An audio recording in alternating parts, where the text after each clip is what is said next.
So welcome back, guys, to another video, and there's no doubt if you grew up in the 80s or 90s, you have fond memories visiting your local arcade. And while arcades are not as abundant as they were 30 plus years ago, I am noticing a social resurgence of arcades, especially in my area. So for today's video, I thought I'd have some fun and talk about my go-to games when I visit the arcade, the games that I look for no matter how big or small the arcade is, and I will low-key judge the establishment if they don't have any of these games that I listed. So this game I want to talk about, the arcade cabinet alone, is one of those classic moments of you had to be there.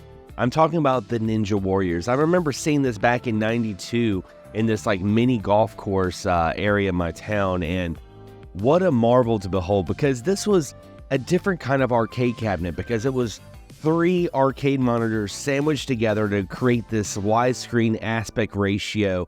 It was just amazing, and the music was just booming, and you played as these, Terminator ninja assassins going after a dictator. I always liked the little details that the more you got hit, the more it would expose the robot exoskeleton. I remember seeing that arcade cabinet and thinking in my head when I was a kid, be like, man, if I ever win the lottery, I'm getting a Ninja Warriors arcade cabinet, because it was big, it was awesome, had amazing music, and Ninja Warriors is such a fun game. Hammering Harry, in my opinion, is a lesser-known gem from the era. The game has this unique charm with humorous animations, and as the player you control Harry, armed with your hammer, and your objective is to stop the construction company known as the Rusty Nail from demolishing your home, resulting in a plethora of clever construction puns, and undoubtedly as an enjoyable experience that should not be missed.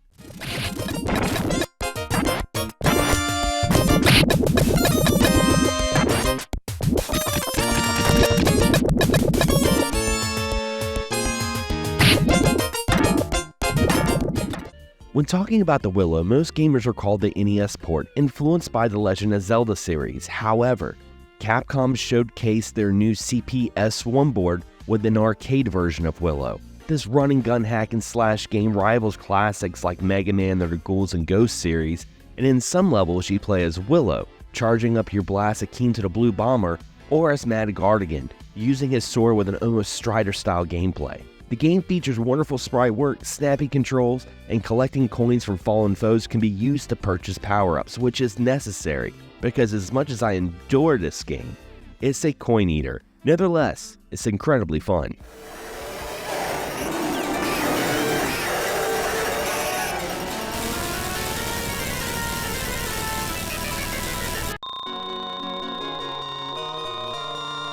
I feel like I had to choose one classic arcade game, and honestly that's going to go with the original Donkey Kong. I have to admit, I get bored playing games like Asteroids or even Galaga, Space Invaders, so I was really trying to think about that one classic arcade that I just cannot get enough of, and that's the original Donkey Kong. I've beaten it a couple times, but that's not really what the game's all about. It's all about getting as many points as possible. They've made documentaries and everything, but it's a great game. It's a game that I still play to this day. It's got some really catchy music. It was the introduction of Mario, aka Jumpman.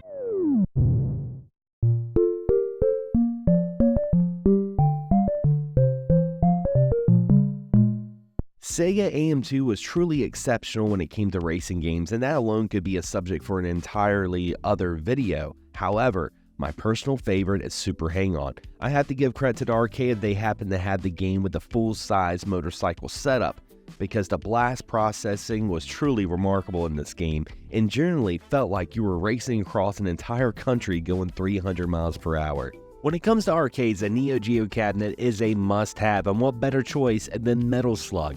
This run-and-gun game packs enough firepower to rival the Contra series. The detailed sprites perfectly complement the smooth gameplay, ensuring every token spent is well worth it. Okay, thank you. When it comes to shmups, I'm not too particular, but you can't beat the classic Don Pachi. It's one of the pioneers of bullet hell games, and there's something thrilling about dodging through walls of bullets, especially when you're aiming for that one credit clear. It's always an exhilarating experience. Fighting games were literally a game changer for the arcade scene. So, the one game I have to mention is one of my favorite games of all time, is Street Fighter 2, and the cabinet I'm always looking for is surprisingly probably the most common, and that's Street Fighter 2 Championship Edition. I love this version of Street Fighter 2. I feel like, to me personally, this is the definitive version of Street Fighter 2 because of the speed. It's not super fast. I feel like after Super and Turbo and Hyper and all these games, I felt like the Street Fighter 2 was just getting a little too fast.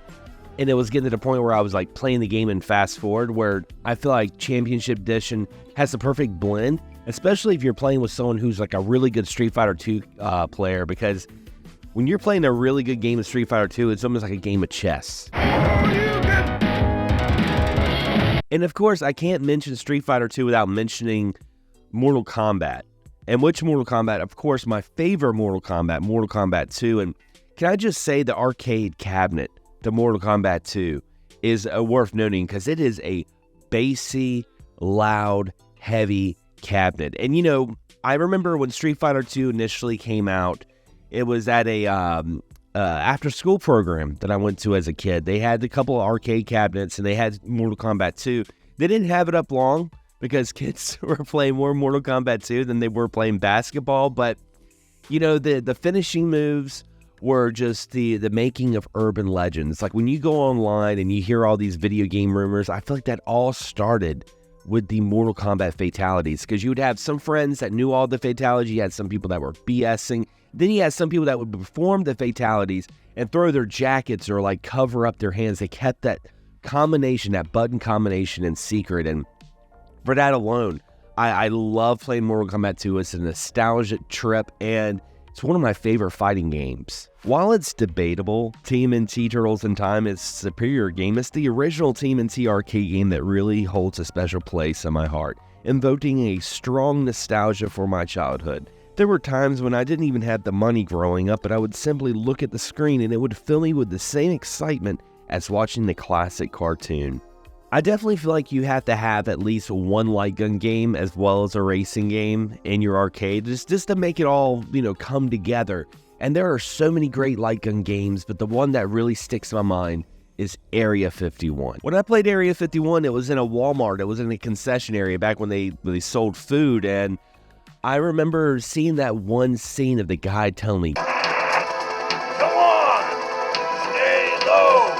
I was like, wow, we've reached peak video games at that time. I was like, this is going to be the future of video games. Oh my gosh, because it was hyper realistic. It used that, you know, FMV kind of sequences to it, but what a fun game, especially if you had a friend with you. I mean, light gun games are fantastic to play, but they're even better when you have someone that has your back. But anyway, guys, those are my go-to arcade games. What are yours? Leave a comment below. I'd love to hear some of your, you know, preferences on cabinets and whatnot. And if you enjoyed this video, don't forget to subscribe, but also ring the bell so you're notified of all weekly content on this channel, whether it's a topical video like this or a live stream. As always, guys, I want to thank you for watching, thank you for subscribing, and as always, happy gaming.